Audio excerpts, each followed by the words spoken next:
ओम नमः शिवाय। जैसे राम हर हर महादेव। एक बच्ची दरबार में आई थी और उसके फेरों में कोई शक्ति बंधी हुई थी जो जिन था। और वो जो शक्ति उसके फेरों में बंधी हुई थी वो बहुत उसे परेशान करती थी। उसने बताया कि गुरुजी, मेरे साथ गलत कर्म होते हैं, शारीरिक संबंध मेरे साथ बनते हैं।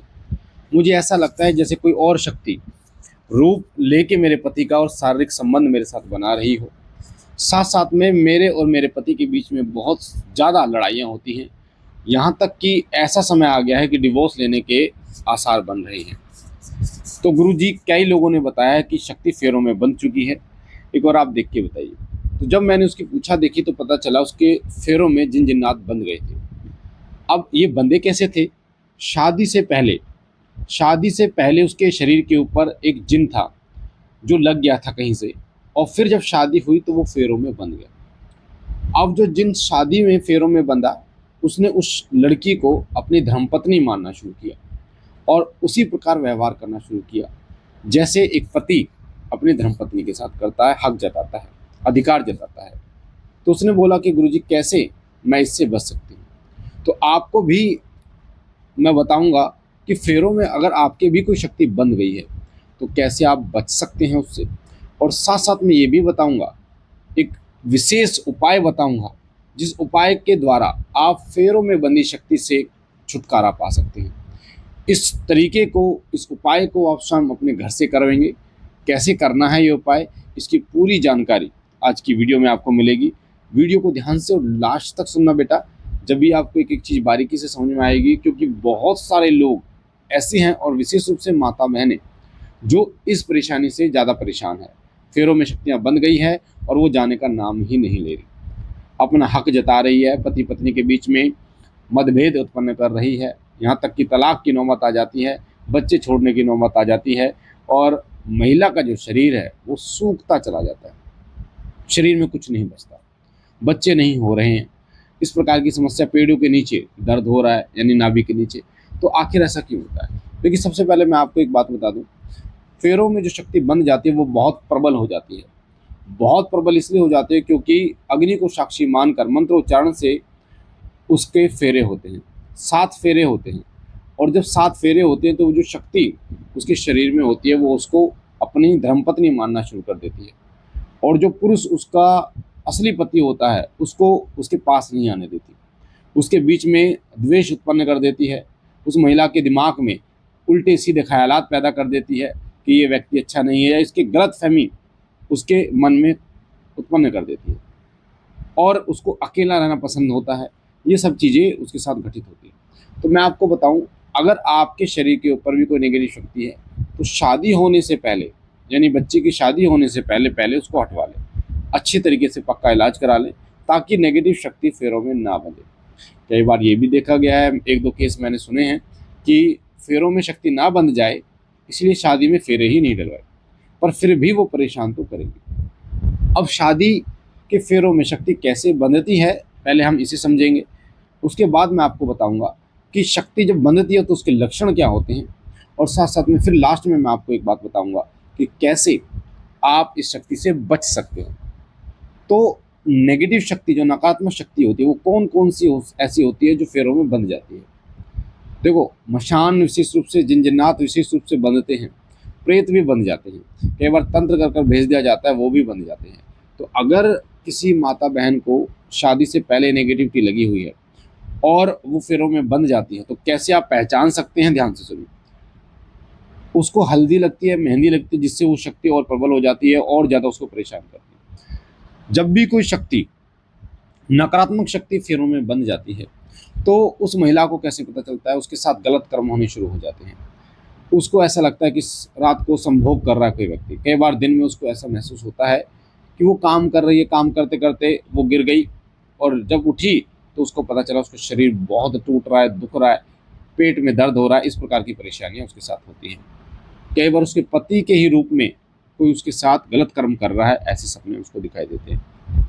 बच्चे होते नहीं हैं या फिर खराब हो जाते हैं, बार बार खराब हो जाते हैं। पति और पत्नी के बीच में इतना कलह रहता है कि एक दूसरे को देखना तक पसंद नहीं करते, तलाक तक की नौबत आ जाती है और उस घर के अंदर सुख समृद्धि शांति रही नहीं पाती।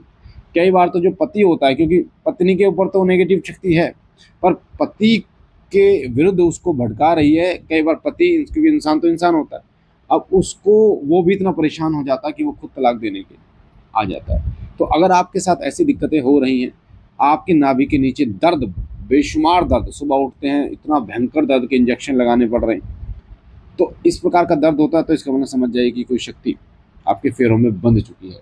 रात को संभोग के दृश्य दिखाई दे तो कोई शक्ति आपके फेरों में बंध चुकी है। आपको ऐसा लगे कि आप दबन हो रहा है, आपके सीने पे भार पड़ रहा है, या चुभन हो रही है आपके सीने पे, या दबाव पड़ रहा है आपके सीने पे, इसका मतलब कोई शक्ति आपके फेरों में बंध चुकी है। नाभि के नीचे दर्द हो, असहनीय दर्द हो, या मासिक धर्म के दौरान असहनीय दर्द होता है, आपको सहा नहीं जाता है, हॉस्पिटल तक की नौबत आ जाती है, इंजेक्शन लगवाना पड़ जाता है, तो ऐसी स्थिति में समझ जाइए कि आपके ऊपर फेरों में कोई शक्ति बंध चुकी है और वो आपको नहीं छोड़ती। अब बात करते हैं इसके इलाज की, कि कैसे आप इनको ठीक कर सकते हैं। तो ध्यान से सुनना बेटा कि एक चीज़ को। एक और बात मैं आपको बता दूं कि हर रविवार श्री सिद्धपीठ शिव शक्ति धाम में दरबार लगता है, फरीदाबाद में दरबार लगता है। जो बच्चे दरबार आना चाहते हैं, हर रविवार निःशुल्क दरबार लगता है बेटा। अगर आप इस चीज़ से पीड़ित हो, आप धाम में आ सकते हो, ठीक हो सकते हो। दूसरी बात, हमारे 3 चैनल हैं, शिव कृपा, शिव साधना केंद्र और शिव कृपा परिवार। तीनों चैनलों पर आपको भक्ति से जुड़ी हुई ज्ञानवर्धक जानकारियाँ मिलती हैं। आप तीनों चैनलों को, आपके सीधे हाथ में जो लाल कलर का बटन हो उसे दबा के चैनल को सब्सक्राइब कीजिए और बेल आइकन पर ऑल पर क्लिक कीजिए, ताकि जो जानकारी हम डालें वो सबसे पहले आपको मिले। और इस वीडियो को ज़्यादा से ज़्यादा लोगों तक शेयर भी करना मेरा बच्चा, ताकि और लोग सचेत हो पाएँ, उनको इस बारे में पता चल पाए और इस उपाय को कर वो ठीक हो पाए। तो आपको क्या करना है, आपको शनिवार टू शनिवार करना है। आपको एक दीपक लेना है, मिट्टी का नया दीपक लेना है और बड़ा दीपक लेना है। बड़ा मिट्टी का दीपक आता है। बड़ा दीपक लेके आपको उसमें सरसों का तेल डालना है। 11 दाने पीली सरसों के डालने हैं, 11 दाने काली सरसों के डालने हैं, 2 लौंग डालनी है, 2 इलायची डालनी है, हनुमान जी का 1 चुटकी सिंदूर डालना है और 5 काली मिर्च डालनी है और छोटी सी हल्दी की गांठ डालनी है। समझ में आ गया बच्चा? मैं दोबारा रिपीट कर देता हूँ। सरसों का तेल आपको लेना है, उसमें आपको सरसों का तेल, यानी दीपक में सरसों का तेल लेके पीली सरसों के 11 दाने, काली सरसों के 11 दाने, 2 लौंग, 2 इलायची, हनुमान जी का 1 चुटकी सिंदूर, 5 काली मिर्च और एक छोटी सी हल्दी का टुकड़ा, जो साबुत हल्दी होती है, वो आपको डाल देनी है उसमें। ये सुबह सुबह करना है आपको ये। उसके बाद पंचमुखी दीपक आपको जलाना है और बनाना है, दीपक की बाती बनानी है आपको कलावे से। देखो पंचमुखी कैसे बनाते हैं, चारों तरफ जो बाती होगी वो अलग अलग होगी, ऐसा ना हो लंबी बाती कर ली और दोनों तरफ जला दी। 4 बातियां लगाएंगे अलग अलग और एक बीच में बाती खड़ी करेंगे। अब खड़ी कैसे बाती बनाई जाती है, मैं ऐसे तो आपको समझा नहीं सकता, किसी दिन वीडियो के थ्रू आपको समझाऊंगा कि खड़ी बाती कैसे बनाई जाती है कलावे के द्वारा, जिससे वो खड़ी रहेगी। तो पंचमुखी आपको 5 तिल्लियों से हनुमान जी महाराज, मेहंदीपुर वाले बालाजी महाराज की 5 जो बातियां वो जलानी है।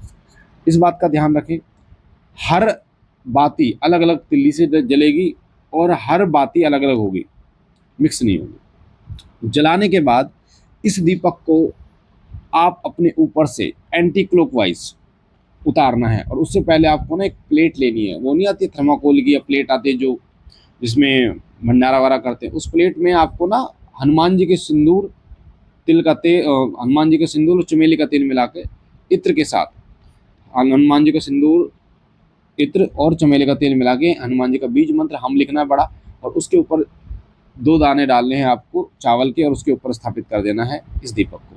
दीपक को स्थापित करने के बाद आपके घर में कोई भी व्यक्ति हो, आपके सिर से एंटी क्लॉकवाइज उतारेगा इस दीपक को। कैसे उतारना है, मंत्र बता रहा हूँ, सुन लीजिए ध्यान से। मंत्र है ओम हम हनुमते रुद्रात्मकाय हुम फट स्वाहा, ओम हम हनुमते रुद्रात्मकाय हुम फट स्वाहा, ओम हम हनुमते रुद्रात्मकाय हुम फट स्वाहा। इस मंत्र से 11 बार एंटी क्लॉकवाइज कोई व्यक्ति उतारेगा इसको, और आपके साथ वो व्यक्ति चलेगा। उस दीपक को उसके ऊपर जाली रख लेना, जैसे भी उसको आपको मंदिर में हनुमान जी के चरणों में रख के आना, और हनुमान जी से विनती करना कि जो भी शक्ति मेरे शरीर में है उसको बाबा यहीं रख लीजिए। बस ये कर्म आपको हर शनिवार करना है। अगर आप ये 11 शनिवार करते हैं तो यकीनन आप देखेंगे कि आपको आराम होना शुरू हो जाएगा, आप ठीक होने शुरू हो जाएंगे। जो आपके साथ परेशानियाँ होती थी और आपको परेशानियाँ, सपने आते थे उल्टे सीधे, शारीरिक संबंध में वो चीज़ दिक्कतें होती थी, वो सब खत्म हो जाएगी। तो मुझे आशा है ये महत्वपूर्ण जानकारी आपको समझ में आई होगी। पहली बार चैनल पे है तो चैनल को लाइक कीजिए, शेयर कीजिए, सब्सक्राइब कीजिए। बाबा भोलेनाथ आप पर कृपा करें, माँ पार्वती सदैव आपके साथ रहें। हम मिलते हैं एक नई जानकारी के साथ, तब तक के लिए ओम नमः शिवाय, जय श्री राम, हर हर महादेव।